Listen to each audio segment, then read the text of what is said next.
Welcome back!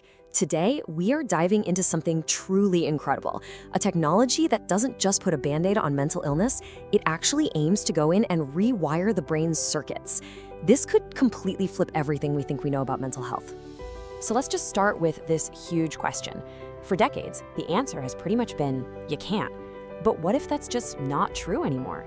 What if we could go straight to the source, the brain's own electrical network, and open up a totally new path for millions of people?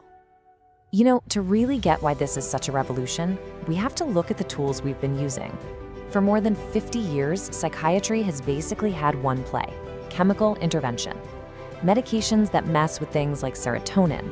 But let's be honest, it's always been kind of a shotgun approach, right? Often with a ton of side effects, weight gain, feeling emotionally numb, and the results, super inconsistent. And this quote from Dr. Yeşildal, one of the pioneers in this new field, it just hits the nail on the head. Prescribing meds can feel like a guessing game, trying one, then another, just hoping something sticks. What doctors have been desperate for is a precise method, something that's based on how the brain actually works. This right here is the perfect way to picture the difference. A chemical intervention, it's like trying to fix an entire orchestra by just yelling at the violin player. But electrical regulation, now that's like handing the conductor a baton.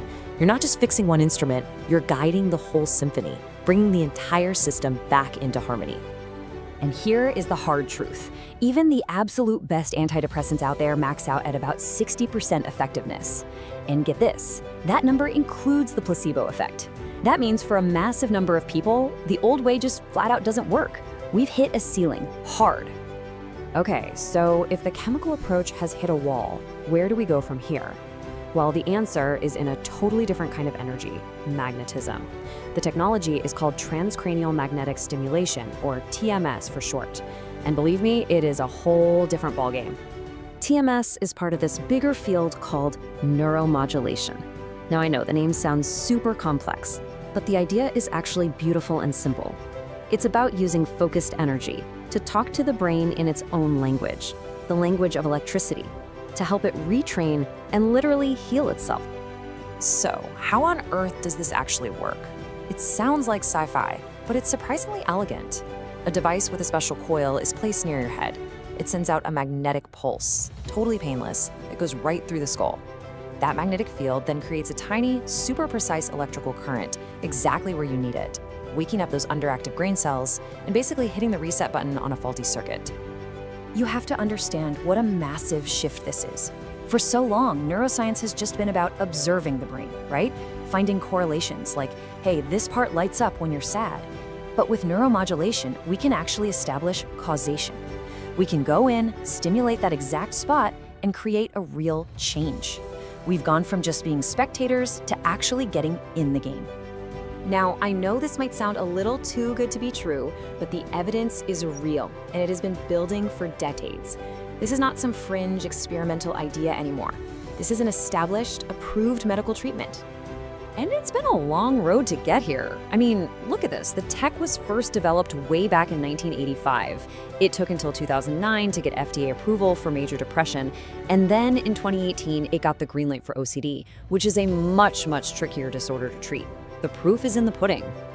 And this is where it gets really dramatic. Look at the long-term impact. For people on medication, the chance of their depression coming back is about 1 in 4. But for patients who get TMS and some follow-up sessions, that number plummets down to just 5%. We're not just talking about getting people better, we're talking about keeping them better. So when you see data like that, this quote just makes perfect sense, doesn't it? A treatment that's more effective, works faster, has fewer side effects, and the results are way more durable. I mean, come on, if that doesn't count as a revolution, I don't know what does. So that leads us to the big, obvious question, right? If this thing is so amazing, why isn't it the #1 treatment for depression everywhere? Why haven't most of us even heard of it? Well, as it turns out, the roadblocks, they're not really about the science. The problems are mostly about money and logistics. For one, these machines are seriously expensive. The whole treatment model also completely upends the usual quick 15-minute monthly med check-in. But maybe the biggest thing is that it takes a ton of skill and a really deep understanding of the brain to do it right. And that's the real danger here. This tool is only as good as the person using it. a lack of tight regulation means pretty much anyone can buy a machine and offer the service. And if they don't know what they're doing, they'll get bad results and give the whole technology a bad name. It's like giving someone a scalpel. In the right hands, it saves lives. In the wrong hands, it's just a mess. But okay, let's put the challenges aside for a minute and look to the future, because the potential here goes way beyond just treating illness. What happens when we start using this stuff to optimize a perfectly healthy brain? Well, early studies are already looking into it, and the results are wild. For example, researchers found that stimulating a specific brain area, a spot that, by the way, was unusually large in Einstein's brain, can actually give people a measurable boost in creativity and problem solving. And it's not just creativity. Other studies have shown that zapping the parts of the brain that handle calculations can temporarily make you better at math. I mean, it's still early days, but just imagine being able to accelerate learning for anything, from a new language to playing the piano.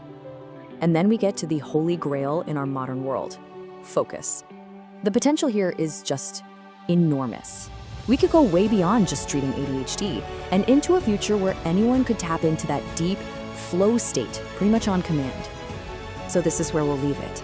We are standing on the edge of a new frontier.